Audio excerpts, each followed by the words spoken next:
देखो अपन ने क्या देखा था, अपन ने देखा था कि अल्फा डीके क्या होता है, अल्फा डीके में क्या क्या प्रोसेस होता है, अल्फा डीके में जेड में क्या होता है, ए में क्या चेंज होता है। तो अपन ने देखा था कि जब भी कोई रिएक्शन या कोई प्रोडक्ट न्यूक्लियर होता है या कोई डॉटर न्यूक्लियर होता है, वो कोई भी पार्टिकल को क्या करता है, उत्सर्जित करता है। तो वहां पे यदि अल्फा पार्टिकल या अल्फा डीके करता है तो वो नाभिक क्या हो जाता है, एक्स का वाई में चेंज हो जाता है, जेड में क्या हो जाती है, 2 की कमी हो जाती है, ए में 4 की कमी हो जाती है, और वो नाभिक क्या हो जाता है, चेंज हो जाता है। तो ये अपन ने कल देखा था। आज अपन देखने वाले हैं कि उससे बेस पे कुछ अपन ने अल्फा डीके की कुछ प्रॉपर्टी भी देखी थी कि क्या क्या प्रॉपर्टी उसमें आती है, यह एक धनावेशित कण होता है, यह कैसे विकसित होता है इलेक्ट्रोमैग्नेटिक में। उसके बाद अपन आज एक नया टॉपिक लेते हैं, अल्फा स्पेक्ट्रम। तो ये अल्फा स्पेक्ट्रम सबसे पहले होता क्या है, ये अपन को देखना है कि ये अल्फा स्पेक्ट्रम क्या होता है।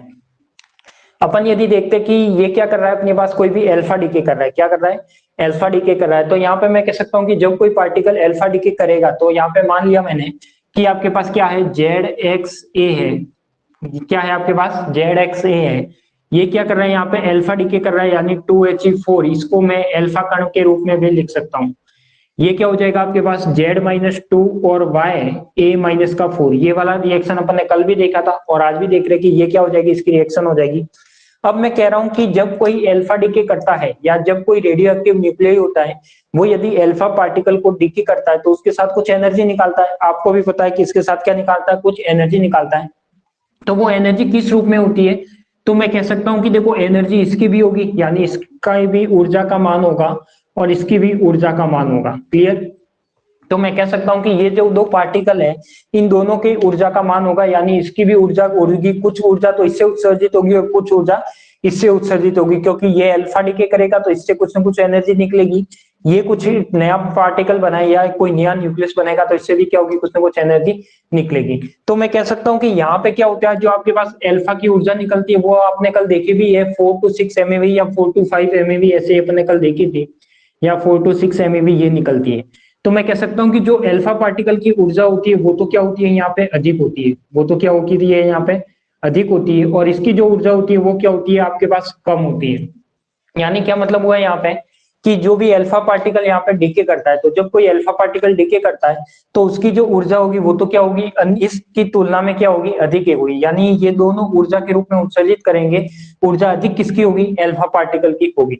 यदि मैं इसका कर्व बनाऊं, यदि मैं इसका कोई कर्व बनाता हूं तो देखा अपना कुछ कर्व इस टाइप से बनता है। यहाँ पे मैं ले लूं अल्फा कणों की संख्या, क्या ले लूं मैं यहाँ पे, अल्फा कणों की संख्या, और यहाँ पे ले लेता हूँ कुछ ऊर्जा, जो ऊर्जा क्या आपके पास एक तरह से MeV है, क्या है आपके पास ऊर्जा एक तरह से क्या है, MeV है। तो इसको मैं ले लिया 0, इसको 2, इसको 4, इसको 6, इसको 8। और आपने देखा था कि जो आपकी एनर्जी आती है वो कितनी आती है, अल्फा पार्टिकल की 4 to 5 या 4 to 6 आती है। तो यदि मैं इसका कर्व बनाता हूं तो इसका कर्व कुछ एक सरल रेखा के रूप में आता है, यानी इस रेखा के रूप में आता है। तो ये आपका क्या कहलाता है, एक अल्फा स्पेक्ट्रम कहलाता है। मैं कह सकता हूं कि यहाँ पे यदि मैं अल्फा कणों की संख्या, यानी कोई भी न्यूक्लियस होता है वो यदि क्या करता है, अल्फा पार्टिकल का डीके करता है, तो अल्फा पार्टिकल का जब कोई डीके करेगा तो वहां पे मैं अल्फा पार्टिकल का डीके और कोई नाभिक होगा वो भी चेंज होगा, यानी जो एक्स नाभिक था वो किस में कन्वर्ट हो गया, वाई में। जैसे अपन ने कल न्यूमेरिकल देखा था कि यूरेनियम नाभिक था, वो किस में कन्वर्ट हुआ था, थोरियम में। जब वो यूरेनियम थोरियम में कन्वर्ट हुआ था, उसके साथ अपना अल्फा पार्टिकल निकला था, तो उसके साथ कुछ ना कुछ एनर्जी भी निकली थी। तो मैं कह सकता हूँ कि वो जो ऊर्जा होती है वो उन दोनों के साथ के रूप में निकलती है, यानी इसकी भी कुछ ऊर्जा निकलेगी और इसकी भी कुछ ऊर्जा निकलेगी। तो कई बार एग्जाम में पूछा जाता है कि किसकी ऊर्जा ज्यादा होती है, तो जो पार्टिकल डीके करता है उसकी एनर्जी ज्यादा होती है। तो मैं कह सकता हूँ कि जो एनर्जी ज्यादा होनी चाहिए वो किसकी होनी चाहिए, अल्फा पार्टिकल की। और जो अल्फा स्पेक्ट्रम कहलाता है वो क्या कहलाता है, कि यहाँ पे मैं क्या करूँ, कुछ एनर्जी, अब जैसे यहाँ पे आपको पता है कि जो 4 to 6 रेंज होती है वो किसकी होती है, एक तरह से अल्फा पार्टिकल की, या 4 to 5 MeV होती है। तो अल्फा कणों की संख्या मैंने एक एक्सिस पर तो क्या ले लिया, यहाँ पे अल्फा कणों की संख्या ले लिया, और एक जगह मैंने क्या ले लिया, इसकी ऊर्जा ले ली। तो इसमें यदि मैं कर्व बनाता हूं तो ये आपको एक तरह से क्या मिलती है, एक सरल रेखा मिलती है। तो यहाँ पे देखो जो अल्फा पार्टिकल की ऊर्जा है वो हमेशा फिक्स रहती है कि कितनी होगी, 4 से 6 MeV के बीच में ही होगी।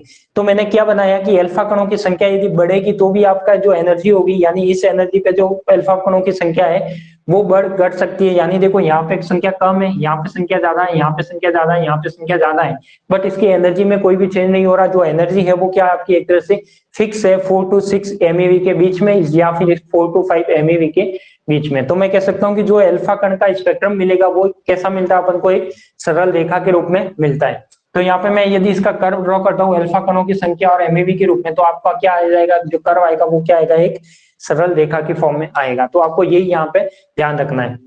और यहाँ पे कई बार एग्जाम में क्वेश्चन ये पूछा जाता है, ऐसी कोई रिएक्शन दे दी जाती है और वहां पे पूछता है कि जो पार्टिकल की ऊर्जा है, यानी जो उत्सर्जित ऊर्जा है, आप जानते हो कि कोई भी पार्टिकल डिके करेगा तो उससे ऊर्जा उत्सर्जित होगी, तो कौन से पार्टिकल की ऊर्जा उत्सर्जित ज्यादा होती है, तो यहाँ पे जो पार्टिकल डिके करता है, यहाँ पे अल्फा पार्टिकल डिके कर रहा है, तो अल्फा पार्टिकल की जो एनर्जी है वो ज्यादा होगी किसके कंपेयर में, इस वाई के कंपेयर में। क्लियर। तो इस तरीके से मैं इसकी एनर्जी को डिफाइन यहाँ पे कर सकता हूँ। तो इसके बारे में पहले अपन लिख लेते हैं कुछ 2-4 लाइन, उसके बाद अपन को ये कर्व बनाना है। तो देखो ये जो छोटे छोटे टॉपिक है, ये अधिकतर आपके जो आते हैं एग्जाम में, वो आपके स्टार्टिंग में जो 1.5 नंबर का क्वेश्चन आता है, उसमें ये क्वेश्चन पूछे जाते हैं कि अल्फा स्पेक्ट्रम से आप क्या समझते हैं, अल्फा परास से आप क्या समझते हैं, या फिर आप गाइगर नटल नियम से क्या समझते हैं। तो ये सारे कंसेप्ट आते हैं। तो इसमें लिखिए, सबसे पहले टॉपिक लगाइए आप अल्फा स्पेक्ट्रम, और इसमें लिखिए इसमें अल्फा डीके में, अल्फा डीके में, अल्फा डीके में दो उत्पाद प्राप्त होते हैं। अल्फा डीके में दो उत्पाद प्राप्त होते हैं। अल्फा डीके में दो उत्पाद प्राप्त होते हैं।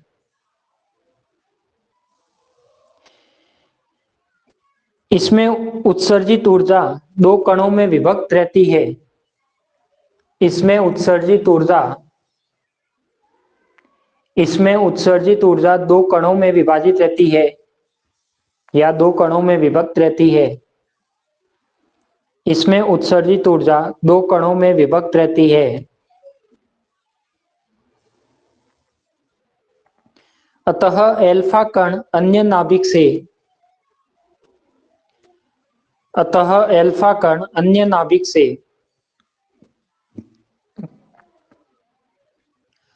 अतः अल्फा कण अन्य नाभिक से, अतः अल्फा कण अन्य नाभिक से अधिक ऊर्जा के साथ उत्सर्जित होता है। अतः अल्फा कण अन्य नाभिक से अधिक ऊर्जा के साथ उत्सर्जित होता है।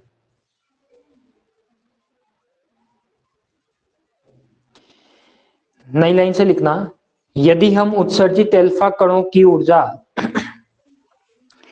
यदि हम उत्सर्जित अल्फा कणों की ऊर्जा, यदि हम उत्सर्जित अल्फा कणों की ऊर्जा और संख्या में वक्र बनाएं, यदि हम उत्सर्जित अल्फा कणों की ऊर्जा और संख्या में वक्र बनाएं, तो यह एक सरल रेखा प्राप्त होती है। तो यह एक सरल रेखा प्राप्त होती है। यदि हम उत्सर्जित अल्फा कणों की ऊर्जा और संख्या में वक्र बनाएं, तो यह एक सरल रेखा प्राप्त होती है। देखो जो अल्फा कणों की जो एक तरह से जो ऊर्जा की वैल्यू दी गई है, ज्यादातर बुक में आपको ये वैल्यू देखने को मिलेगी 4 to 5 मिलियन इलेक्ट्रॉन वोल्ट या मेगा इलेक्ट्रॉन वोल्ट। तो यहाँ पे जो ज्यादातर ऊर्जा अपन को देखने को मिलती है 4 to 5, तो अपन ज्यादा जो प्रोबेबिलिटी की संभावना है वो आपको यही मिलेगी। तो ये वाला जो कर्व है वो ड्रॉ कर दीजिए।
बना दिया होगा। नेक्स्ट लगाइए अल्फा कण की परास या रेंज ऑफ अल्फा पार्टिकल।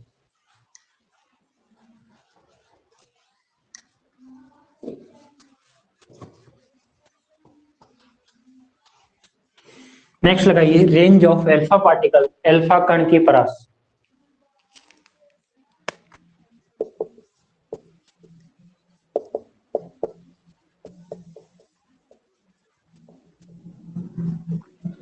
अब देखो ये अपन को बात करनी है रेंज की, किसकी बात करनी है, रेंज की, कि रेंज ऑफ अल्फा पार्टिकल क्या होता है। अब यदि मैं आपको कहूं, यदि आपने जीएम काउंटर प्रैक्टिकल आपने देखा है, लैब में सभी ने देखा है, तो उस प्रैक्टिकल में देखना कि ये प्रैक्टिकल कुछ इस टाइप का होगा। यहाँ पे मैं क्या लगाता हूँ, कुछ रेडियो एक्टिव सोर्स की एक प्लेट लगाता हूँ जो अलग अलग कलर में आती है। तो यहाँ पे मैंने क्या लगा दी, कोई रेडियो एक्टिव सोर्स लगा दिया, जो कोई भी हो सकता है, रेडियो एक्टिव पदार्थ कैसा भी हो सकता है। और आप जानते हो कि जो रेडियो एक्टिव पदार्थ होता है वो क्या करता है, अल्फा बीटा गामा पार्टिकल का उत्सर्जन करता है, क्या करता है, स्वयं ही उत्सर्जन करता है। तो यदि मैं कहूं कि मैं यहाँ पे कुछ ऐसे खांचे बना दूं, इस टाइप से मैंने क्या बना लिया, यहाँ पे कुछ इस टाइप से खांचे बना लिए, समझना इसको कि परास क्या होती है।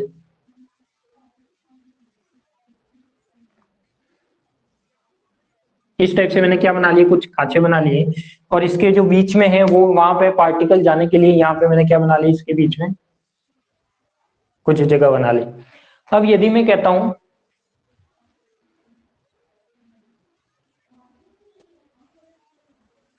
बिल्कुल एल्यूमिनियम की फॉइल होगी, कोई ना कोई फॉइल होती है, जो भी जीएम काउंटर का प्रैक्टिकल होगा उसमें कोई ना कोई फॉइल होगी। तो वहां पे क्या होगा आपके पास, देखना उस फॉइल को भी अपन खुला नहीं रखते, वो भी कहाँ रखी जाती है, एक डिब्बी में पैक रखी जाती है, और उसको भी प्रैक्टिकल में अपन लगाए हुए रख नहीं सकते। अब मैं कहता हूँ यहाँ पे इसका जो प्रैक्टिकल होता है वो कैसे होता है, तो मैं केवल प्रास समझाने की ट्राई कर रहा हूँ आपको, कि यहाँ पे मैंने कोई सोर्स लगा दिया, अब मैंने यहाँ पे यहाँ से यहाँ तक कंसिडर किया, यहाँ से यहाँ तक कंसिडर किया, तो वैसे होना तो क्या चाहिए कि अल्फा कणों की संख्या कहां पर ज्यादा आनी चाहिए। यदि मैं यहाँ पर ऑब्जर्व करूं या यहाँ पर मेजर करूं या ऑब्जर्वेशन लूं, तो यहाँ पर अपन को अल्फा पार्टिकल की संख्या ज्यादा मिलनी चाहिए। इससे ऊपर बढ़ूंगा तो अल्फा पार्टिकल की संख्या कम होनी चाहिए, इससे ऊपर बढ़ूंगा तो कम होनी चाहिए, इससे ऊपर बढ़ूंगा तो कम होनी चाहिए। तो मैं कह सकता हूं कि एक तरह से कम तो होती है, बट उसकी जो रेंज होती है वो क्या रहती है, अपन ने देखा कि अल्फा पार्टिकल में बहुत सारे पार्टिकल का वेरिएशन नहीं आता। यदि मैं कहता हूं कि यहाँ पे यदि आपके पास कितने 2 पार्टिकल आ रहे हैं, तो हो सकता है यहाँ पे 2.1 2.2 इस टाइप में कुछ वैल्यू आए। तो यहाँ पे मैं कह सकता हूँ कि एक आर रेंज होती है, इसकी क्या होती है, एक रेंज होती है, वहां तक तो ये अल्फा पार्टिकल के कणों की संख्या है, अल्फा कणों की संख्या है वो क्या रहती है आपके, समान रहती है। अल्फा कणों की संख्या क्या रहती है, समान रहती है। और उस डिस्टेंस के बाद यदि इसके ऊपर की मैं बात करूं, तो उस ऊपर की बात करूंगा तो वहां पे क्या होगा, एक तरह से अल्फा पार्टिकल की जो संख्या है वो कम होते होते कहां जाएगी, शून्य की ओर जाएगी। तो यहाँ पे क्या हो जाती है, आपकी अल्फा कण की जो संख्या है वो कम होने लगती है, क्या होती है, अल्फा कण की संख्या कम होने लगती है, और क्या हो जाती है, एक शून्य की ओर अग्रसर होती है, शून्य की ओर अग्रसर होती है। तो यदि मैं कहता हूं कि यहाँ पे जो परास है, रेंज है, तो रेंज का मीनिंग क्या है आपके पास, कि यदि कोई भी आपके पास, मान लो कि एल्यूमिनियम फॉइल ही ले लिया आपने, और एल्यूमिनियम फॉइल कहाँ लगा दिया आपने, काउंटर में लगा दी, और ऊपर आप क्या कर रहे हो, डिटेक्ट कर रहे हो कि कितने पार्टिकल अपन को मिल रहे हैं, कितने अल्फा पार्टिकल अपन को डिटेक्ट कर रहे हैं, या कितने बीटा डिटेक्ट कर रहे हैं, या कितने गामा डिटेक्ट कर रहे हैं। तो इसके बेस पे अपन बता सकते हैं कि यदि कोई ऐसी एक रेंज होती है, उस रेंज तक यदि अल्फा कणों की संख्या में ज्यादा डिफरेंस ना आए, ज्यादा डिफरेंस का मतलब है, एक तरह से मैं कह सकता हूं कि अल्फा कणों की संख्या जब तक समान रहती है तब तो वो क्या कहलाएगी, तब तक वो उसकी रेंज होगी। और यदि उससे आगे की ओर बढ़ते हैं तो अल्फा कणों की संख्या क्या हो जाएगी, एक तरह से शून्य की ओर अग्रसर हो जाएगी, यानी जैसे जैसे आप ऊपर बढ़ोगे तो अल्फा कणों की संख्या क्या होगी, कम होने लगेगी। तो वही आपकी क्या कहलाती है, अल्फा कण की परास कहलाती है। तो जिस रेंज तक या जिस परास तक अल्फा कणों की संख्या समान रहती है वो तो क्या कहलाती है, एक तरह से अल्फा कण की परास कहलाती है, या जिस लिमिट तक अल्फा कण की संख्या समान रहती है वो परास कहलाती है। उसके ऊपर की बात करें तो अल्फा कण की संख्या कम होते होते वो कहां जाती है, शून्य की ओर अग्रसर होती है। तो ये कहलाती है अपनी अल्फा कण की परास, ठीक है। तो इसमें कुछ बनाना नहीं है, इसमें केवल और केवल आपको 2-4 लाइनें लिखनी है। तो लिखिए इसमें, यदि अल्फा कण रेडियो एक्टिव स्रोत द्वारा उत्सर्जित किया जाता है, लिखिए इसमें, यदि अल्फा कण रेडियो एक्टिव स्रोत द्वारा उत्सर्जित किया जाता है, यदि एल्फा कण रेडियो सक्रिय या रेडियो एक्टिव स्रोत द्वारा उत्सर्जित किया जाता है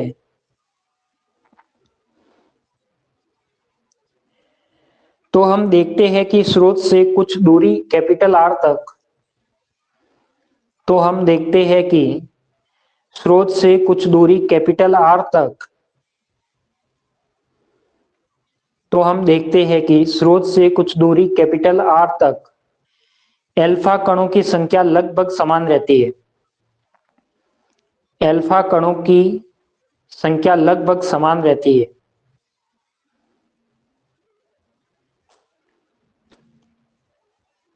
हम देखते हैं कि स्रोत से कुछ दूरी आर तक एल्फा कणों की संख्या लगभग समान रहती है। उसके बाद शून्य की ओर अग्रसर होने लगती है। उसके बाद शून्य की ओर अग्रसर होने लगती है। उसके बाद शून्य की ओर अग्रसर होने लगती है। यह दूरी कैपिटल आर यह दूरी कैपिटल आर यह दूरी कैपिटल आर एल्फा कणों की परास कहलाती है। यह दूरी कैपिटल आर एल्फा कणों की परास कहलाती है। यह दूरी कैपिटल आर एल्फा कणों की परास कहलाती है।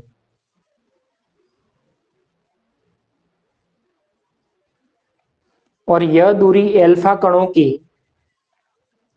और यह दूरी एल्फा कणों की प्रारंभिक ऊर्जा पर निर्भर करती है।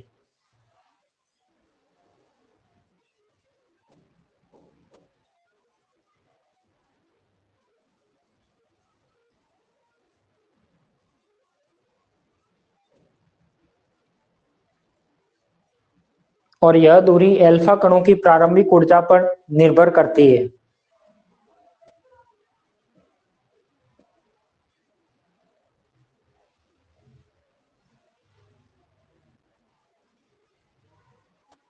ठीक है, ये था आपके पास एल्फा कणों की परास। इसके बाद आता है एक छोटा सा टॉपिक जिसे बोलते हैं अपन गाइगर नटल नियम।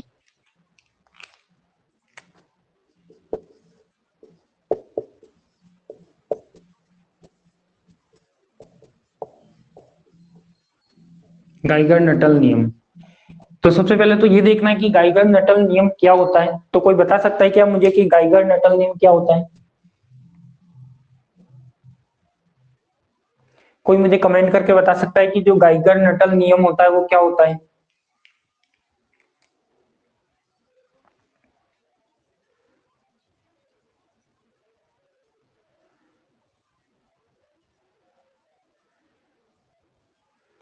यदि गाइगर नटल नियम किसी को पता हो तो, कि गाइगर नटल नियम में क्या होता है, किसी को कोई फॉर्मूला पता हो तो।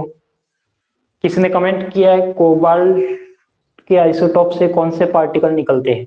भाई कोबाल्ट के आइसोटोप से कौन से पार्टिकल निकल सकते हैं, इसका भी आंसर यदि कोई किसी को पता है तो बताइए कि कोबाल्ट कोई आइसोटोप है तो उससे कौन से पार्टिकल उत्सर्जित होते हैं।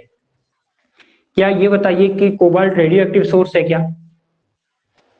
कोबाल्ट रेडियो एक्टिव सोर्स है या नहीं है, वो बता दीजिए मुझे। तो देखो जो गाइगर नटल नियम है वो क्या कहता है, गाइगर नटल ने दिया था, ये किसने दिया था? गाइगर नटल ने दिया। तो मैं कह सकता हूँ कि ये नियम किसने दिया था आपके पास? गाइगर नटल ने दिया था। और ये 12th क्लास में आपने पढ़ा भी होगा कि नियम क्या था आपके पास, एक तरह से क्या था आपके पास, log e lambda is equal to A log are plus का बी। ये आपका कुछ नियम था। ये क्या था आपके पास, कुछ नियम था जिसे अपन गाइगर नटल के नियम से जानते थे। तो यहाँ पे क्या होगा, यहाँ पे जो लेमडा है वो तो क्या कहलाता है अपने पास, एक तरह से सहनियतांक कहलाता है। कि कोई भी पार्टिकल डीके करता है तो वो किसके, या आपने यदि फॉर्मूला भी पढ़ा होगा, lambda is equal to lambda naught e की power minus lambda naught t. यदि आपने रेडियो एक्टिव का 12th में टॉपिक पढ़ा है तो ये वाला इस टाइप का कुछ फॉर्मूला पढ़ा होगा।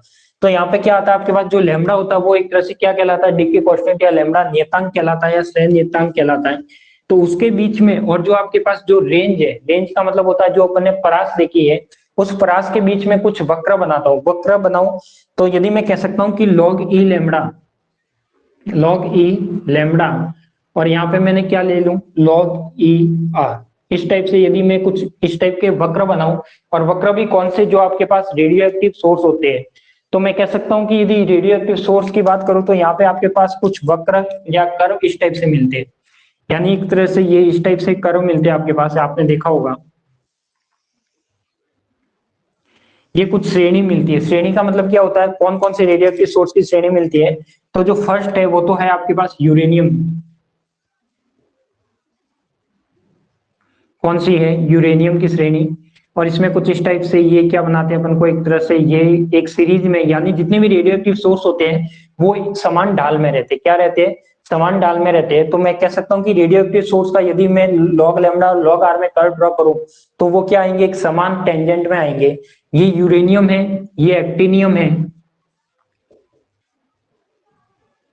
ये एक्टिनियम है, और ये आपकी क्या है, आपके पास थोरियम है।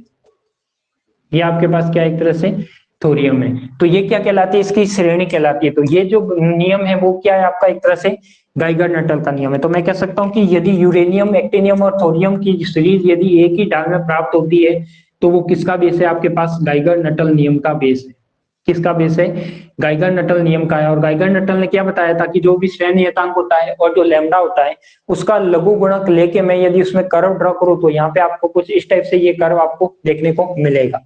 अब मैं कहता हूं यहाँ पे ए और बी क्या है, तो मैं यहाँ पे लिख सकता हूँ कि जहां ए और बी है वो क्या है आपका, एक तरह से नियतांक है। क्या है आपके पास, ए और बी है वो क्या आपका एक तरह से नियतांक है। तो जो गाइगर नटल ने बताया 1911 में वो यही चीज बताई थी, और इसी को अपन गाइगर नटल का नियम कहते हैं।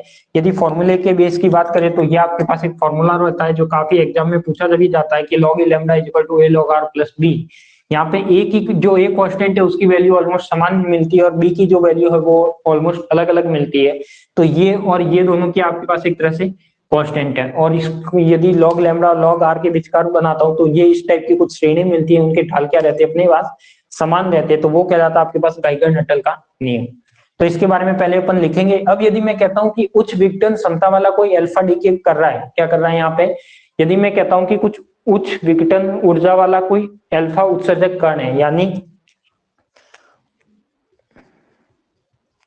उच्च ऊर्जा विघटन वाला, एक लेता हूं मैं निम्न ऊर्जा विघटन वाला।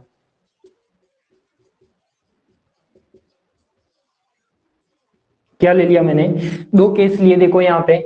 एक तो मैंने लिया उच्च ऊर्जा विघटन वाला और एक लिया मैंने निम्न ऊर्जा विघटन वाला। अब ये सारे क्या है, उच्च ऊर्जा विघटन वाला अल्फा कण, और इस पर भी क्या एक तरह से अल्फा कण। तो मैं कह सकता हूं कि जो उच्च ऊर्जा विघटन वाला है, जिसकी ऊर्जा यानी ज्यादा ऊर्जा से वो क्या हो रहा है, जो पार्टिकल है वो ज्यादा एनर्जी के साथ डीके करता है, तो वहां पे मैं कह सकता हूँ कि उसकी जो लाइफ टाइम है या जो अर्ध आयु है या हाफ लाइफ टाइम है या अर्ध आयु है वो क्या होती है आपके पास, कम होती है। और जिसकी निम्न ऊर्जा है वो क्या होती है, यहाँ पे अर्ध आयु क्या होती है उसकी, ज्यादा होती है। वो क्या होती है, उसकी अर्ध आयु ज्यादा होती है। तो इसी के बेस पे इन्होंने ये कर्व ड्रॉ किया था, जो अपन लैम्डा इज इक्वल टू अर्ध आयु काल या लाइफ टाइम इसका निकालते हैं, उसके बेस पे ये कर्व ड्रॉ किया गया था। तो उसी के बेस पे उन्होंने ये बताया था कि जब कोई अल्फा पार्टिकल यदि अधिक ऊर्जा के साथ विघटित होता है तो उसकी अर्ध आयु क्या होगी, जो ऊर्जा अधिक है तो उसकी अर्ध आयु कम होनी चाहिए, यदि ऊर्जा कम है तो यहाँ पे अर्ध आयु क्या होनी चाहिए, उसकी ज्यादा होनी चाहिए। इस टाइप से ये एक दूसरे की क्या रहते हैं, ऑपोजिट रहते हैं। तो इसमें लिखिए गाइगर नटल नियम में, गाइगर नटल ने सन 1911 में बताया कि, गाइगर नटल ने सन 1911 में बताया कि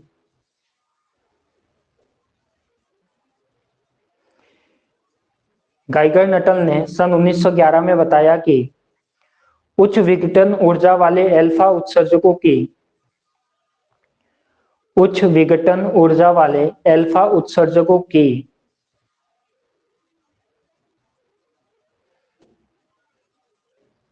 गाइगर नटल ने सन 1911 में बताया कि उच्च विघटन ऊर्जा वाले अल्फा उत्सर्जकों की अर्ध आयु कम,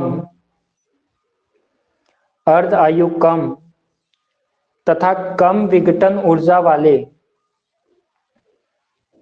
तथा कम विघटन ऊर्जा वाले, तथा कम विघटन ऊर्जा वाले अल्फा उत्सर्जकों की अर्ध आयु अधिक होती है, तथा कम विघटन ऊर्जा वाले अल्फा उत्सर्जकों की अर्ध आयु अधिक होती है।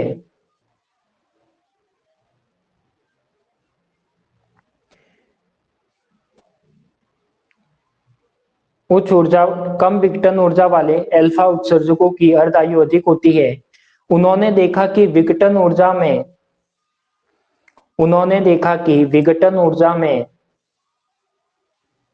विघटन ऊर्जा में 2 के गुणक से परिवर्तन करने पर 2 के गुणक से परिवर्तन करने पर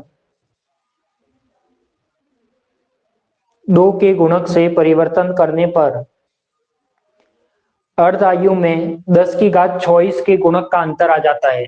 अर्ध आयु में 10 की घात 24 के गुणक का अंतर आ जाता है। 10 की घात 24 के गुणक का अंतर आ जाता है।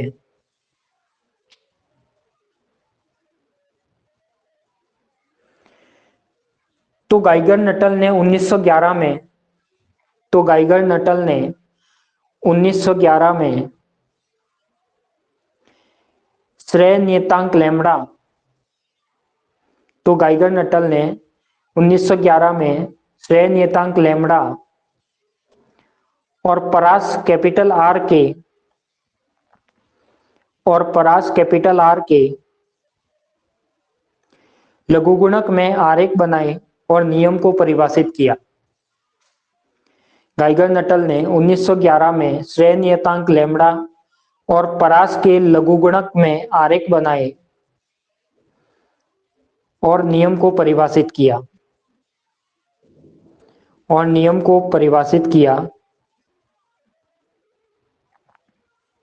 ये वाला जो नियम है वो लिख लीजिए, log e lambda is equal to a log r plus b।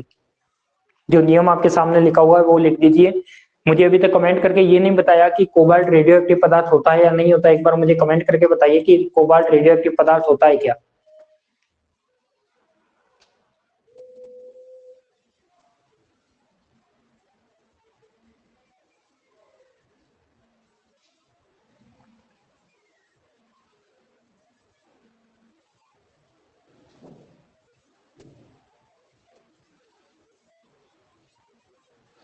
बिल्कुल हो सकता है, लैब में एल्यूमिनियम हो, कोबाल्ट हो, कोई भी धातु हो सकती है।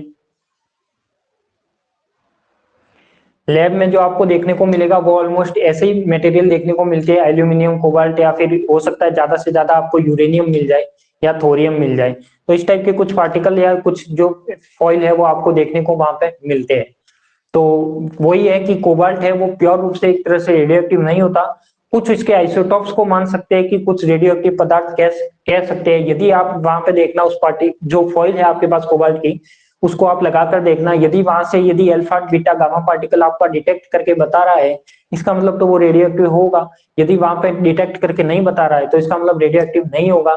तो आप पता लग जाएगा, यदि आपके पास कोई भी दो फॉइल हो, एक रेडियम की एक तो यूरेनियम की हो, एक कोबाल्ट की हो, दोनों लगा के आप मेजर करना किसमें अल्फा पार्टिकल ज्यादा डिटेक्ट होते हैं, फिर मुझे बताना भी वापस। ये लिख लिया होगा। इसके बाद लिखिए,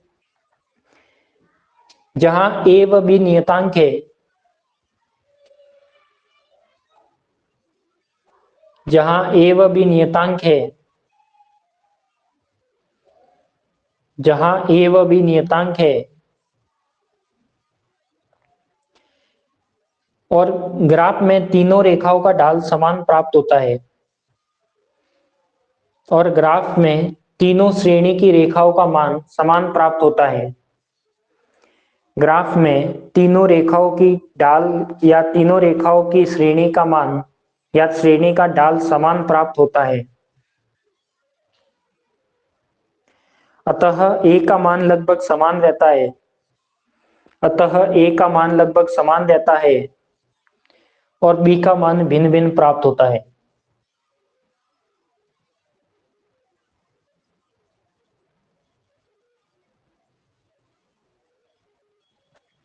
ए का मान लगभग समान रहता है और बी का मान लगभग भिन्न भिन्न प्राप्त होता है। तो ये जो कर्व बना हुआ है इसको ड्रॉ करिए।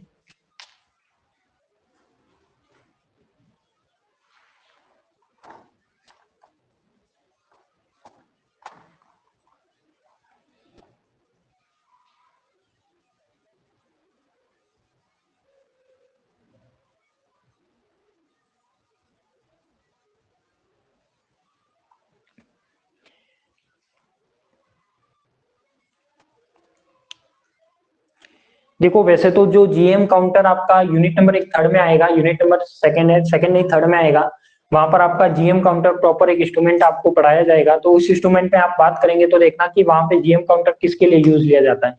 तो जीएम काउंटर है वो ओनली डिटेक्ट करने के लिए यूज लिया जाता है, यानी जो भी पार्टिकल निकलते हैं उसको काउंट करने के लिए यूज लिया जाता है। बट उसको अपन यूज लेने के लिए उसमें जो काम में लेते हैं वो एक तरह से रेडियो एक्टिव सोर्स ही काम में लेते हैं, क्योंकि अपन पहले से भी पढ़ते आए कि रेडियो एक्टिव सोर्स एक जो ये पार्टिकल होते हैं अल्फा बीटा गामा डीके वो अपन को बताते हैं। तो उसके बेस पे अपन देखते हैं कि वो किस तरीके से डिटेक्ट करके अपन को रिएक्शन देता है।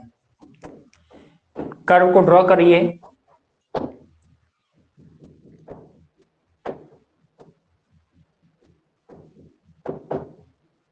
बी का मतलब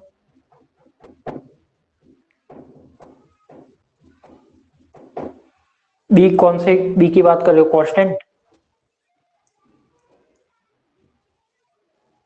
बी कांस्टेंट देखो यहाँ पे अपन ने देखा है कि ए और बी कांस्टेंट है। अब अपन ने देखा था, देखो मैं किसकी बात कर रहा हूँ, रेंज की। तो रेंज में क्या था, अपन ने अभी इस पे पहले जो कर्व बनाया था मैंने बताया था कि एक तरह से अल्फा कण की जो परास आती है वो क्या आती है, इस टाइप में आते हैं, या फिर इसका जो स्पेक्ट्रम आता है वो इस टाइप में आता है। तो यहाँ पे अपन ने देखा था कि जो भी इसका स्पेक्ट्रम इस टाइप में आएगा तो एक तरह से इसकी जो वैल्यू जो कांस्टेंट का मान होगा वो भी के साथ है, यहाँ पे रेंज के साथ है। तो ये तो एक तरह से इक्वल होगा, और यहाँ पे ये क्या होगा, बी का मान चेंज करेगा। यदि आप यूरेनियम श्रेणी लोगे तो बी का मान चेंज होगा, एक्टिनियम लोगे तो चेंज होगा, थोरियम लोगे तो चेंज होगा। चेंज तो ए भी करेगा, बट यहाँ पे जो बी की वैल्यू वो बिल्कुल डिफरेंट ही आएगी। ए की वैल्यू तो ऑलमोस्ट आएगी बट एक दूसरे के आसपास की वैल्यू आएगी। तो इसलिए अपन कहते हैं कि ए का मान समान होता है और बी का मान क्या होता है, अलग अलग होता है। वो डिपेंड करेगा श्रेणी कौन सी लिया आपने, कि कौन सी श्रेणी का रेडियोएक्टिव सोर्स लिया है। इसके बाद आता है आपके पास अल्फा डीके का गैमोव सिद्धांत।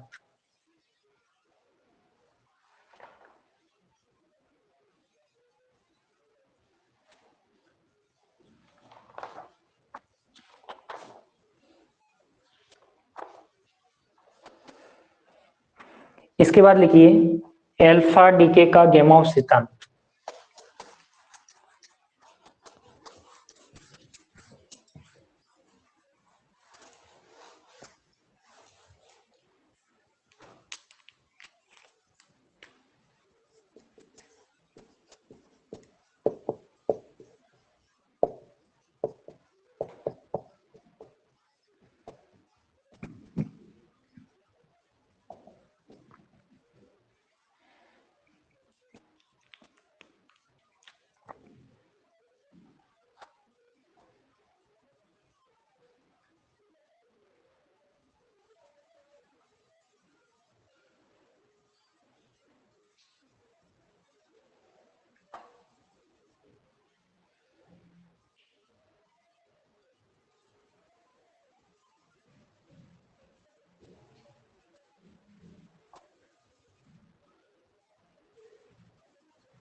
जीएम काउंटर अल्फा पार्टिकल की इंटेंसिटी देखने के लिए काम आता है क्या?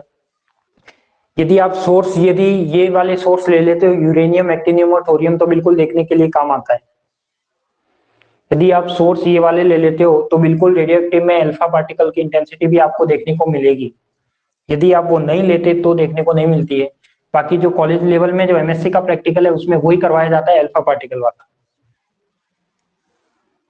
हटा दो इसे।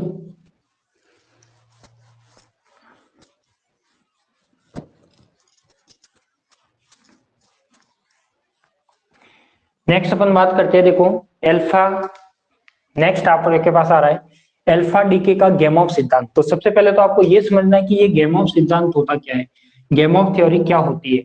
तो आपने एक कर्व पढ़ा होगा, यदि आपको एक कर्व याद है तो मैंने कुछ इस टाइप का कर्व आपने 12th क्लास में पढ़ा होगा। ये क्या रहता है आपके पास, एक तरह से आर रहता है, ये क्या रहता है आपके पास, कोई आर रहता है, और यहाँ पर एक तरह से क्या रहता है अपना, एक तरह से पोटेंशियल रहता है। और यहाँ पे आपने कुछ कर्व इस टाइप का पढ़ा होगा, इस टाइप का कर्व अपन ने देखा होगा। देखा है क्या कभी इस टाइप का कर्व, बताओ मुझे।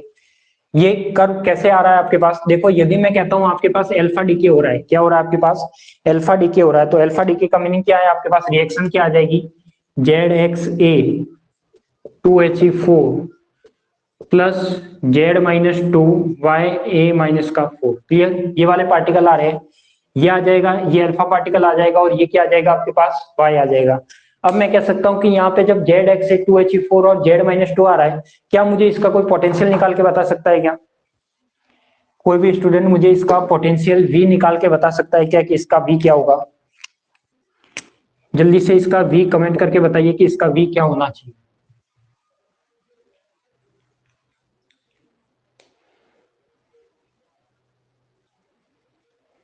इसका वी कमेंट करके बताइए।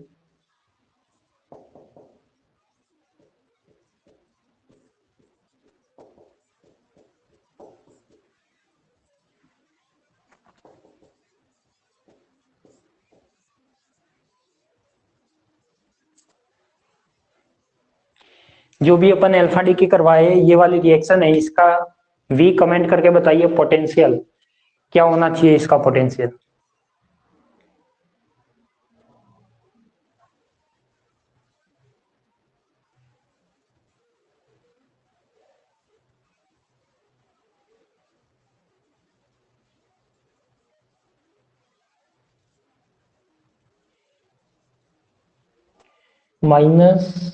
-8ke/2/r। 8 कैसे ले लिया? देखो यहाँ पे अपन बात करें किसकी, पोटेंशियल की, तो पोटेंशियल किस किस का होगा यहाँ पे, जो कोई अल्फा पार्टिकल डीके कर रहा है तो जो अल्फा पार्टिकल आएगा और उसके जो साथ में नाभिक निकल रहा है, उन ये दोनों पार्टिकल यहाँ पे कंसीडर करेंगे। तो मैं कह सकता हूँ कि जब ये वाले और ये वाले पार्टिकल कंसीडर करेंगे, तो जब कोई दो आवेश होता है उसके बीच जो पोटेंशियल होता है के Q1 Q2 बाय क्या होता है आपके पास, आर होता है। क्लियर, अब मैं कह सकता हूँ कि जब आपके पास ये वाली वैल्यू होती है के Q1 Q2 बाय आर, तो मैं यहाँ पे कह सकता हूँ इसका Q1 कितना है। यदि मैं Q1 के अल्फा पार्टिकल की बात करूँ तो यहाँ पे तो क्या आ जाएगा आपके पास 2 ही आ जाएगा, कि ऐसे का ऐसे, तो ये क्या हो जाएगा 2 ही हो जाएगा। यहाँ पे क्या हो जाएगा Z-2 और E हो जाएगा, अपॉन में क्या हो जाएगा, दोनों के बीच की डिस्टेंस कितनी है, R। तो यहाँ पे अपन कह सकते हैं कि जो VR होगा वो क्या होगा आपके पास, एक तरह से K, 2 यहाँ पे है ये पे, तो 2K, फिर क्या हो जाएगा आपके पास Z-2 और E स्क्वायर, अपॉन में क्या हो जाएगा R। तो मैं कह सकता हूँ कि जो वी आर है वो किस पर डिपेंड कर रहा है, एक तरह से इसके जो नीचे डिस्टेंस है उन पर डिपेंड करेगा। यानी देखो जेड तो यहाँ पे फिक्स हो जाएगा, जो भी नाभिक होगा वहां पे Z-2 की वैल्यू आ सकती है। यदि 92 यूरेनियम लेते तो यहाँ पे थोरियम आ जाता, थोरियम के लिए कितना हो जाता आपके पास, जब 92 यहाँ पे है तो यहाँ पे कितना हो जाता, 88E हो जाता। तो यहाँ पे मैं कह सकता हूँ कि कोई भी हो, यहाँ पे वैल्यू कोई भी आ सकती है, बट जो वी है वो डिपेंड करेगा, इनवर्सली प्रोपोर्शनल होगा डिस्टेंस के आर के। अब यहाँ पे अपन देखता हूँ कि यहाँ पे आपके पास क्या है, अपने पास एक तरह से अल्फा पार्टिकल है। तो इसकी यदि मैं प्रॉपर्टी देखता हूँ कि यहाँ पे आपके पास कोई नाभिक रखा हुआ है, क्या रखा हुआ है, जो अपन ने रेडियोएक्टिव सोर्स, रेडियोएक्टिव नहीं, उसमें रेदरफोर्ड के एक्सपेरिमेंट में देखा था कि यहाँ पे आपके पास कोई नाभिक रखा हुआ है, और इसके ऊपर क्या आ रहा है, इसके यहाँ पे क्या आ रहा है आपके पास, एक तरह से अल्फा पार्टिकल आ रहे हैं। क्या आ रहे हैं यहाँ पे आपके पास, अल्फा पार्टिकल आ रहे हैं। तो जब कोई अल्फा कण किसी नाभिक के पास में आता है, तो मुझे बताइए कि इसमें कौन सा फोर्स काम करेगा। जब कोई अल्फा पार्टिकल किसी नाभिक के पास में आता है तो मुझे बताइए कि यहाँ पर कौन सा फोर्स काम करेगा।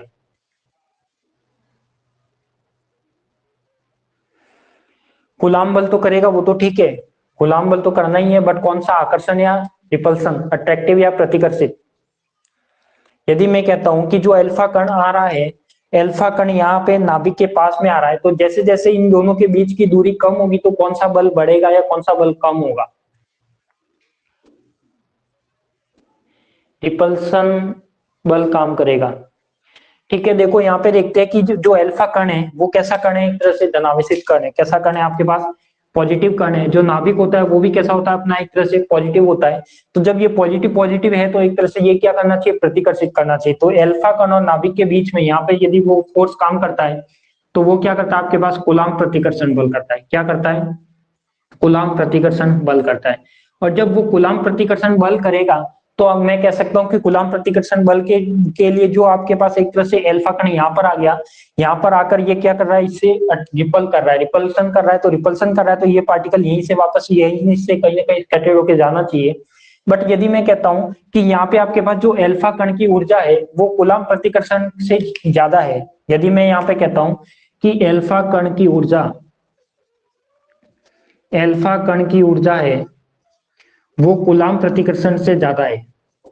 कुला है क्या है आपके पास, कूलाम प्रतिकर्षण से ज्यादा है तो क्या इफेक्ट आएगा? यदि मैं यहाँ पे कहता हूं कि अल्फा कण की ऊर्जा है वो कूलाम प्रतिकर्षण बल से क्या है, ज्यादा है, तो इस पर क्या इफेक्ट आएगा वो बताइए मुझे। कि अल्फा कण की ऊर्जा यदि कूलाम प्रतिकर्षण बल से ज्यादा होती है तो उस पर क्या इफेक्ट आएगा, जल्दी से कमेंट करके बताइए।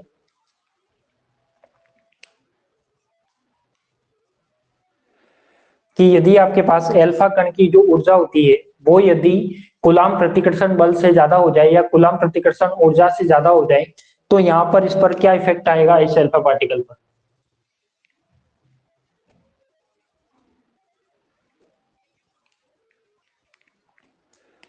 बताइए क्या होगा यदि ये कंडीशन लो तो इसमें क्या इफेक्ट आएगा अल्फा पार्टिकल पर?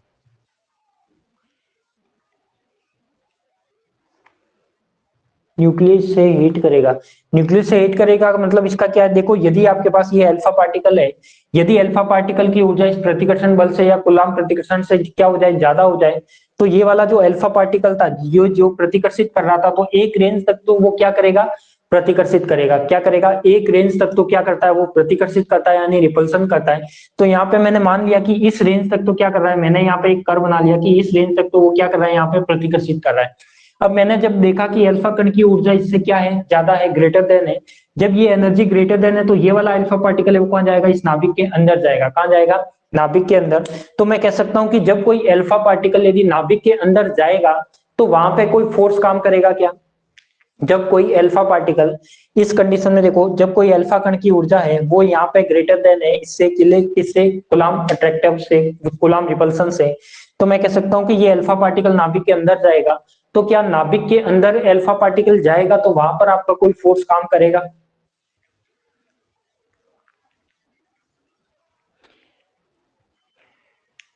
न्यूक्लियर फोर्स काम करेगा। तो बिल्कुल आप सभी को पता है कि जो नाभिक की रेडियस होती है, क्या होती है आपकी, नाभिक की रेडियस होती है। तो नाभिक की रेडियस होती है वो कितनी होती है, एक तरह से 1 फर्मी, या कितनी होती है जो नाभिक की त्रिज्या होती है, नाभिक की क्या होती है आपके पास, त्रिज्या होती है। तो नाभिक की त्रिज्या कितनी होती है, एक तरह से 1 फर्मी होती है, या 10⁻⁻⁻15 मीटर होती है। तो मैं कह सकता हूं कि जब कोई नाभिक है वो उसकी त्रिज्या कितनी है, 10⁻⁻15 मीटर या 1 फर्मी, उसके अंदर यदि ये अल्फा पार्टिकल जाएगा, यदि ये अल्फा पार्टिकल उसके अंदर जाएगा तो वहां पर आपका काम करने लगेगा एक तरह से नाभिकीय बल। कौन सा काम करने लगेगा, नाभिकीय बल।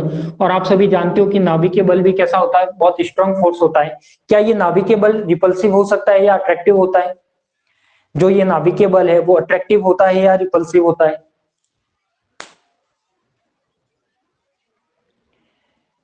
जो ये नाभिकीय बल यहाँ पे लगता है, नाभिकीय बल आप जानते हो कि किसी नाभिक के अंदर लगता है। तो नाभिक के अंदर की बात करें तो नाभिक की जो रेडियस मानी गई है वो कितनी मानी गई है, एक तरह से जो इसकी रेंज मानी गई है वो मानी गई है 10⁻15 मीटर, ठीक है, -15 मीटर। तो मैं कह सकता हूँ कि यहाँ पे जो नाभिकीय बल लग रहा है वो अट्रैक्टिव होगा या रिपल्सिव होगा, अट्रैक्टिव होगा। तो अपन कह सकते हैं कि जब नाभिकीय बल के अंदर ये अल्फा पार्टिकल चला गया, अल्फा पार्टिकल के जाने के बाद उसने क्या किया कि जो भी अल्फा पार्टिकल से जो नाभिक क्या कर रहा था, पहले क्या कर रहा था, रिपल्सन कर रहा था, अब वो क्या करने लग गया, अट्रैक्ट करने लग गया। क्या करने लग गया, अट्रैक्ट करने लग गया, यानी क्या हो गया, इससे आकर्षित हो गया। क्या हो गया, इससे आकर्षित हो गया। तो इसी का मैंने कुछ यहाँ पे एक कर्व बनाया, देखो यहाँ पे मैंने कोई डिस्टेंस ली है r, और यहाँ पे मैंने लिया है कुछ वी आर। क्या लिया, यहाँ पे मैंने कुछ वी आर, ये पोटेंशियल है, ये आपके कुछ डिस्टेंस है। तो मैंने यहाँ पे देखा कि जो वी होता है वो इनवर्सली प्रोपोर्शनल होता है 1/r के। तो देखो यदि कोई नाभिक अल्फा पार्टिकल है वो यदि नाभिक की त्रिज्या के अंदर चला जाता है, नाभिक की त्रिज्या के अंदर चला जाता है, तो यहाँ तक तो वो क्या बताएगा अपना, एक तरह से इस रेंज तक तो क्या बताएगा, वो नाभिकीय आकर्षण बल बताएगा। क्या बताएगा, नाभिकीय आकर्षण बल, क्योंकि इसके बीच यहाँ तक कौन सा फोर्स काम करेगा, यहाँ पे नाभिकीय बल या न्यूक्लियर फोर्स काम करेगा, उसकी वजह से ये क्या होगा, अट्रैक्टिव होगा। फिर मैं कह सकता हूं कि यदि आपके पास क्या हो, आपने यहाँ पे देखा था कि जब ये अल्फा पार्टिकल इसके अंदर गया तो यहाँ पे आकर्षण बल काम करने लग गया। जब ये अल्फा पार्टिकल यहाँ तक था तब आपका कौन सा बल काम कर रहा था, एक तरह से प्रतिकर्षण बल। तो मैं कह सकता हूँ कि यदि जैसे ही अपन नाभिक से बाहर की बात करेंगे, कैस की बात करेंगे, नाभिक से बाहर की बात करेंगे, आउट ऑफ न्यूक्लियस की बात करेंगे, तो वहां पे क्या होगा, एक तरह से कूलाम प्रतिकर्षण बल काम करेगा। कौन सा काम करेगा, कूलाम प्रतिकर्षण बल काम करेगा, यही करेगा। तो मैं कह सकता हूं कि यहाँ पे जब कूलाम प्रतिकर्षण बल काम करेगा तो उसका जो वो क्या होता है, वी होता है, वो इनवर्सली प्रोपोर्शनल होता है 1/r। यदि इसके बीच का फोर्स भी निकाल लोगे तो फोर्स भी क्या आएगा, एक तरह से के 2e z-2e, यानी ये क्या हो जाएगा 2k z-2e² हो जाएगा, और यहाँ पे क्या आ जाएगा r²। तो इसका भी कर्व कुछ इसी टाइप से आना चाहिए। तो मैं कह सकता हूँ कि कूलम्ब प्रतिकर्षण के लिए जो कर्व आएगा वो कुछ इस टाइप का आएगा। क्लियर? तो ये वाला क्या था, एक तरह से गैमो सिद्धांत बताता है। अब अपन जानते हैं कि ये वाला कंसेप्ट तो अपन ने क्या देखा, एक तो इसका पोटेंशियल देखा कि नाभिक कैसे अट्रैक्टिव करता है, कैसे रिपल्सिव करता है। तो ये जो कर्व है वो आपने पहले भी पढ़ा है। तो एक बार अपन इसके बारे में लिखते हैं, फिर अपन इसकी रेंज के बाद आते हैं कि अल्फा पार्टिकल के बीच में एक तरह से ये आपका क्या है, बैरियर है। ये आपका क्या है, बैरियर है। अब यदि मैं कहूं कि ये जो बैरियर था ये क्या था, आपका एक तरह से बैरियर था। यदि अल्फा पार्टिकल की जो एनर्जी होती है वो क्या होती है, 4 to 5 MeV होती है। क्या होती है, 4 to 5 MeV होती है। तो मैं कहता हूं कि अल्फा कण की जो ऊर्जा होती है वो कितनी होती है, 4 to 5 MeV होती है। और मैं कहता हूं कि ये जो आपका बैरियर है, ये क्या है, आपका कोई बैरियर है। इस बैरियर से बाहर निकलने के लिए जो नाभिक को या अल्फा पार्टिकल को जो ऊर्जा चाहिए वो चाहिए कितनी, 25 MeV। कितनी चाहिए आपके पास, 25 MeV। तो क्या वो पार्टिकल बाहर जा सकता है क्या, मुझे कमेंट करके बताइए कि कोई 25, इस बैरियर को पार करने के लिए आपके पास 25 MeV की एनर्जी की रिक्वायरमेंट है, नीड है। तो यहाँ पे मैं कह सकता हूँ अल्फा कण की जो आपने रेंज पढ़ी है वो पढ़ी है 4 to 6 या 4 to 5 MeV। तो क्या ये अल्फा पार्टिकल इसको क्रॉस करके बाहर जाएगा या नहीं जाएगा, ये बताइए कि जब ये अल्फा पार्टिकल क्रॉस करके बाहर जाएगा या नहीं जाएगा।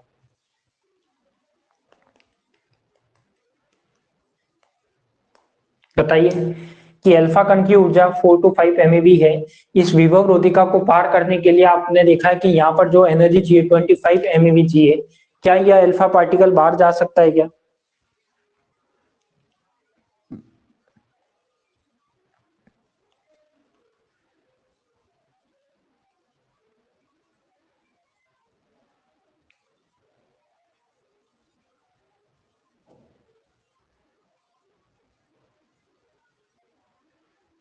बताइए कमेंट करके कि क्या यह अल्फा पार्टिकल बाहर जा सकता है क्या।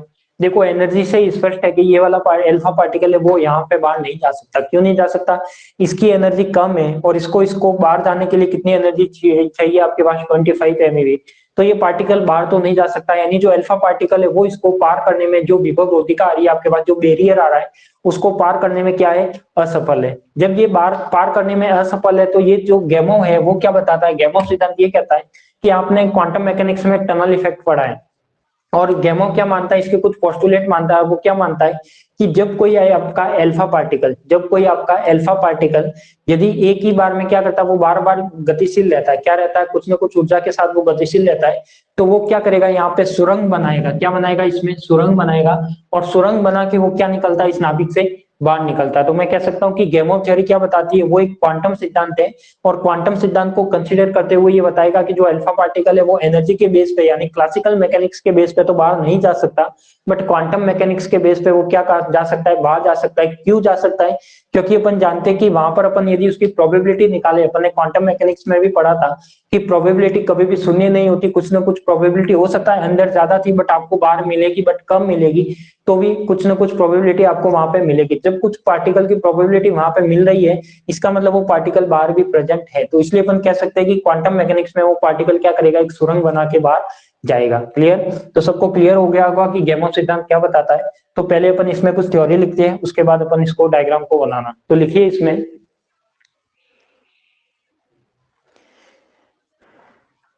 पहले तो ये लिख लो जो इसका पोटेंशियल मैंने निकाला है, इस पोटेंशियल को लिख लो।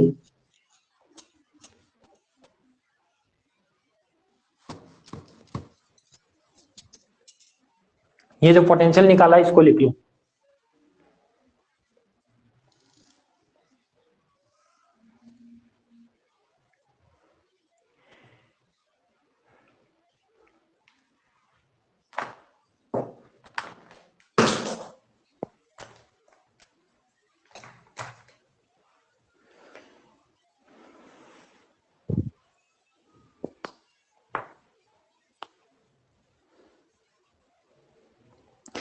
अब लिखिए, जब अल्फा कणों का किसी नाभिक पर प्रकीर्णन कराते हैं,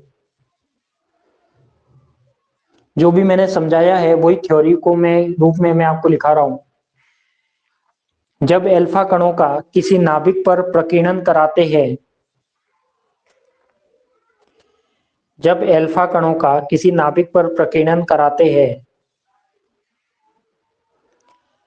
तो एल्फा कण तथा नाभिक के मध्य एल्फा कण तथा नाभिक के मध्य एल्फा कण तथा नाभिक के मध्य कूलाम प्रतिकर्षण एल्फा कण तथा नाभिक के मध्य कूलाम प्रतिकर्षण बल या कूलाम प्रतिकर्षण ऊर्जा कूलाम प्रतिकर्षण बल कार्य करता है। कूलाम प्रतिकर्षण बल कार्य करता है।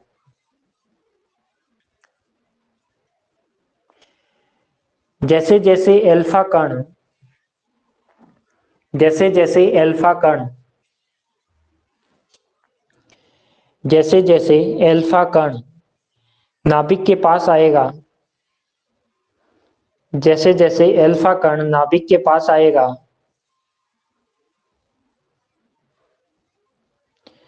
तो कूलाम प्रतिकर्षण बल बढ़ता जाएगा तो कूलाम प्रतिकर्षण बल बढ़ता जाएगा तो कूलाम प्रतिकर्षण बल बढ़ता जाएगा क्योंकि नाभिक और एल्फा कण दोनों धनावेशित होते हैं क्योंकि नाभिक और एल्फा कण दोनों धनावेशित होते हैं क्योंकि नाभिक और एल्फा कण दोनों धनावेशित होते हैं।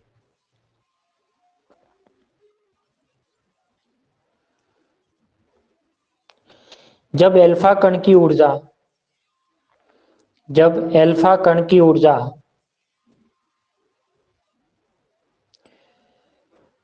कूलाम प्रतिकर्षण से अधिक हो तो जब एल्फा कण की ऊर्जा कूलाम प्रतिकर्षण से अधिक हो तो जब एल्फा कण की ऊर्जा कूलाम प्रतिकर्षण से अधिक हो तो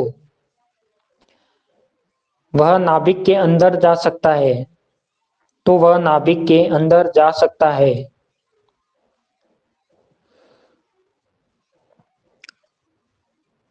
जब एल्फा कण की ऊर्जा कूलाम प्रतिकर्षण से अधिक हो तो वह नाभिक के अंदर जा सकता है।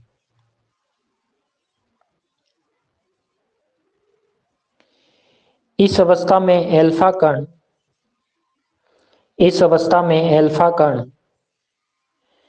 नाभिक के नाभिकीय बल क्षेत्र में इस अवस्था में एल्फा कण नाभिक के नाभिकीय बल क्षेत्र में प्रवेश कर जाता है।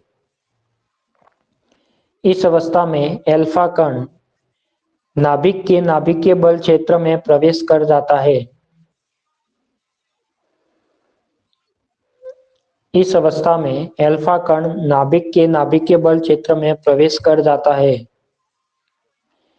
इस पर नाभिकीय आकर्षण बल लगता है। इस पर नाभिकीय आकर्षण बल लगता है।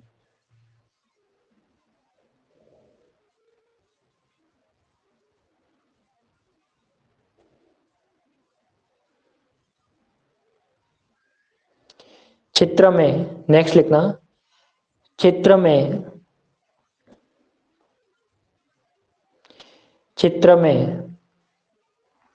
यहाँ पे मैं दो बिंदु बना रहा हूं, एक तो बी बना लिया और एक ए बना लिया। इसमें लिखना चित्र में बिंदु ए अनंत की ओर जाने पर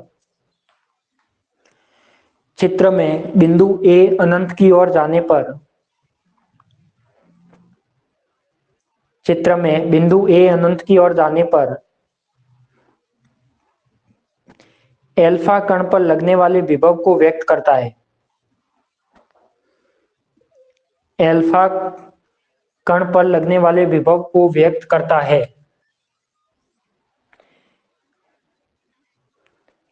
एल्फा कण पर लगने वाले विभव को व्यक्त करता है। बिंदु बी और सी क्रमशः बिंदु बी और सी क्रमशः बिंदु बी और सी क्रमशः नाभिक के निकटतम बाहरी एवं आंतरिक बिंदु को दर्शाते हैं।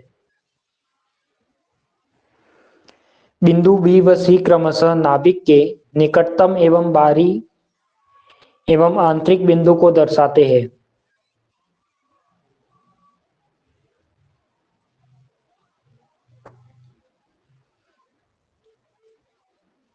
बिंदु बी और सी क्रमशः नाभिक के निकटतम बाहरी एवं आंतरिक बिंदु को दर्शाते हैं।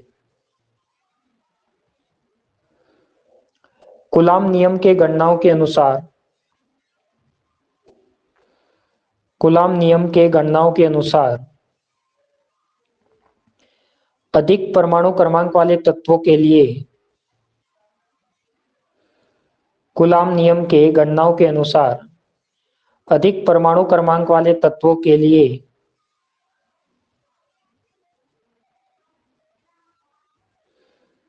कूलाम नियम के गणनाओं के अनुसार अधिक परमाणु क्रमांक वाले तत्वों के लिए रोधिका पर ऊर्जा का मान 25 MeV होता है। कूलाम नियम के गणनाओं के अनुसार अधिक परमाणु क्रमांक वाले तत्वों के लिए रोधिका पर ऊर्जा का मान 25 MeV होता है। 25 MeV होता है। अतः एल्फा कण की ऊर्जा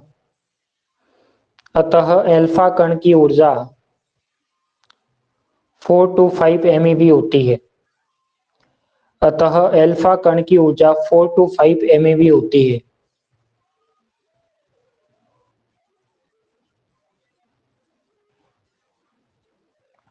अतः एल्फा कण की ऊर्जा 4 to 5 MeV होती है। अतः यह एल्फा कण विभव रोधिका को पार करने में असमर्थ होते हैं। अतः यह एल्फा कण विभव रोधिका को पार करने में असमर्थ होते हैं। अतः यह एल्फा कण विभव रोधिका को पार करने में असमर्थ होते हैं।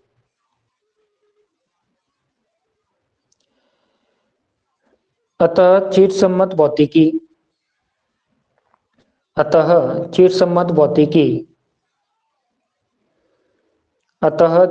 भौतिकी एल्फा डी की प्रक्रिया को समझाने में असफल रहती है।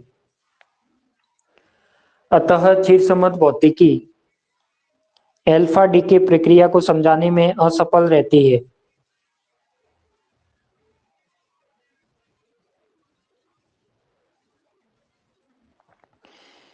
फिर नई लाइन से लिखना, सन 1928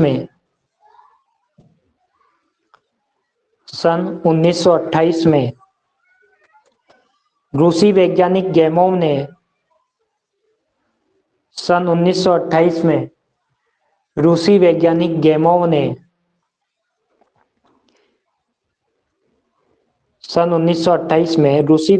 गेमोव ने क्वांटम यांत्रिकी की सहायता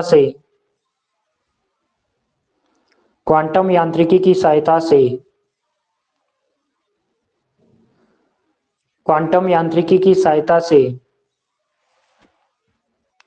एक सिद्धांत विकसित किया। क्वांटम यांत्रिकी की सहायता से एक सिद्धांत विकसित किया।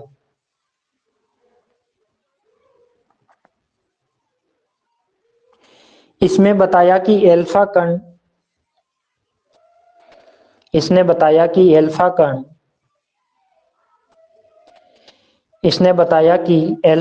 की इस विभव रोधिका को पार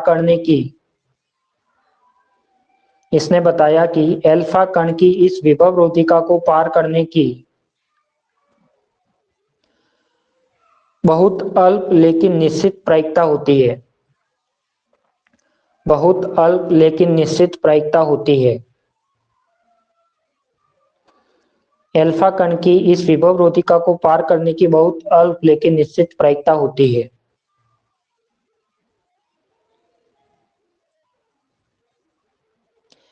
अतः यह एल्फा कण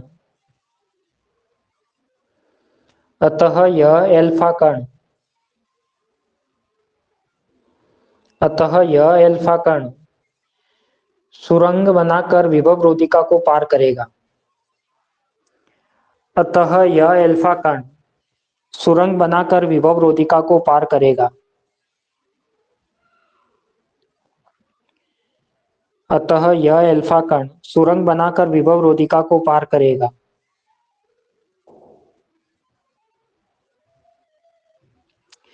इस प्रभाव को सुरंगन प्रभाव कहते हैं। इस प्रभाव को सुरंगन प्रभाव कहते हैं।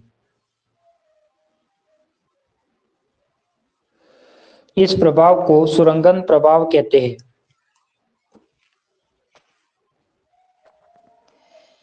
अल्फा डीके को समझने के लिए गेमोव ने अल्फा डीके को समझने के लिए गेमोव ने कुछ परिकल्पना या अभिग्रहित दिए। अल्फा डीके को समझने के लिए गेमोव ने कुछ अभिग्रहित दिए। अल्फा डीके को समझने के लिए गेमोव ने कुछ अभिग्रहित दिए। फर्स्ट लिखिए इसमें, भारी नाभिक में श्रेय से पूर्व एक अल्फा कण उपस्थित हो सकता है। फर्स्ट लिखिए, भारी नाभिक में डीके से पूर्व एक अल्फा कण उपस्थित हो सकता है। भारी नाभिक में डीके से पूर्व एक अल्फा कण उपस्थित हो सकता है।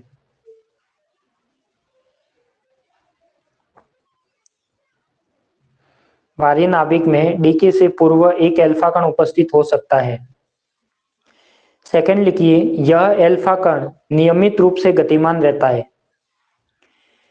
यह अल्फा कण नियमित रूप से गतिमान रहता है। यह अल्फा कण नियमित रूप से गतिमान रहता है। यह अल्फा कण नियमित रूप से गतिमान रहता है और विभव रोधिका द्वारा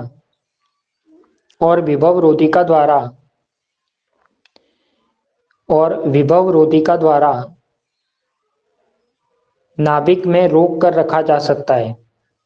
और विभव रोधिका द्वारा नाभिक के अंदर या नाभिक में रोक कर रखा जा सकता है। और विभव रोधिका द्वारा नाभिक में रोक कर रखा जा सकता है। नेक्स्ट पॉइंट लिखिए, इसकी बहुत अल्प लेकिन निश्चित संभावना है कि इसकी बहुत अल्प लेकिन निश्चित संभावना है कि इसकी बहुत अल्प लेकिन निश्चित संभावना है कि अल्फा कण विभव रोधिका से अल्फा कण विभव रोधिका से अल्फा कण विभव रोधिका से सुरंग बनाकर बाहर आ जाए। सुरंग बनाकर बाहर आ जाए। सुरंग बनाकर बाहर आ जाए। तो देखो, जो गेमोव थ्योरी थी वो यही कहती है आपके पास कि कैसे नाभिक के पास यदि अल्फा पार्टिकल को लाया जाता है तो कैसे वो अट्रैक्टिव फोर्स लगाता है, कैसे रिपल्सिव फोर्स लगाता है। तो जैसे जैसे नाभिक और अल्फा कण पास में आएंगे तो एक तरह से आपका कूलम्ब प्रतिकर्षण बल बढ़ेगा। जैसे कूलम्ब प्रतिकर्षण बल की वैल्यू कम हो जाएगी और जो अल्फा कण की ऊर्जा है वो एक तरह से ज्यादा हो जाएगी कूलम्ब प्रतिकर्षण बल से, तो वो वाले जो अल्फा पार्टिकल है नाभिक के अंदर जाएगा। और जैसे ही नाभिक के अंदर जाएगा तो उसकी जो पहले वाली जो रिपल्सन वाली प्रॉपर्टी है वो खत्म हो जाएगी और नाभिक के जैसे ही अंदर प्रवेश करेगा तो वहां पे न्यूक्लियर फोर्स काम करने लगेगा। न्यूक्लियर फोर्स हमेशा अट्रैक्टिव होता है, तो उसकी वजह से वो क्या करता है, उस नाभिक के अंदर से वापस बाहर नहीं आ सकता। और जैसे ही नाभिक से कोई बाहर आना होगा तो बाहर आने के लिए उसको जो एनर्जी चाहिए वो चाहिए 25 MeV। तो यहाँ पे अपन को 25 MeV अल्फा पार्टिकल की एनर्जी मिलती नहीं है।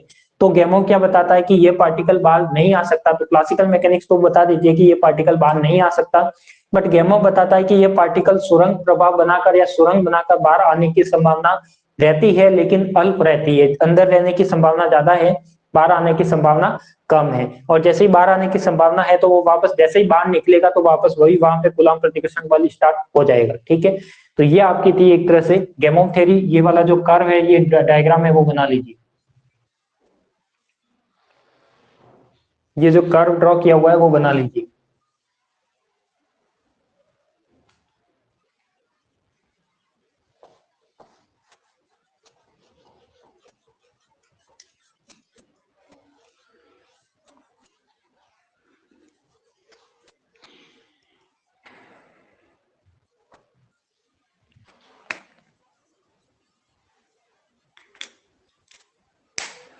देखो यूनिट नंबर सेकंड में आपके पास 3 चैप्टर है, तीनों चैप्टर से एक एक क्वेश्चन आना फिक्स है, 100% एक एक क्वेश्चन आएगा। तो एक क्वेश्चन डीके से होगा, एक क्वेश्चन न्यूक्लियर फ्यूजन और फिजन से होगा, और एक आपका न्यूक्लियर रिएक्शन से होगा। तो तीनों चैप्टर में से आपको एक एक क्वेश्चन एग्जाम में मिलेंगे। तो ये थे आपके पास एक तरह से, यहाँ पे अपना अल्फा डीके क्या हो जाता है, पूरा हो जाता है। तो यहाँ पर अपन अल्फा डीके को एंड करते हैं। अब इसके जो आगे वाला डीके रह गया है वो अपना है बीटा डीके। तो उसकी अपन डिस्कस कल वाली नेक्स्ट क्लास में करेंगे, जिसमें बीटा डीके में क्या होता है, पाउली की परिकल्पना कब आती है, पाउली की परिकल्पना में न्यूट्रिनो और एंटी न्यूट्रिनो का कंसेप्ट कब आता है, और उसके बेस पे जो प्रतिलोमी beta minus beta plus decay होता है वो भी कैसे होते हैं, प्रतिलोमी यानी inverse beta minus inverse beta plus कैसे होते हैं, उसकी अपन बात करेंगे कल वाली क्लास में। तो सारी की सारा जो बीटा डीके है उसको अपन कल वाली क्लास में कंटिन्यू करेंगे। तो आज के लिए तो इतना ही, मिलते हैं अपन कल शाम को 7 बजे। और किसी को कुछ पूछना है कमेंट करके तो मुझे कमेंट करके पूछ सकता है, कोई भी किसी का डाउट हो तो।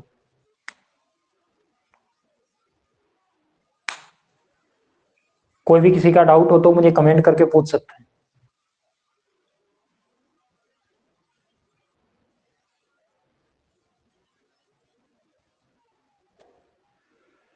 ठीक है, तो आज के लिए तो इतना ही। कल शाम को 7 बजे मिलेंगे वापस नए टॉपिक बीटा डीके के साथ।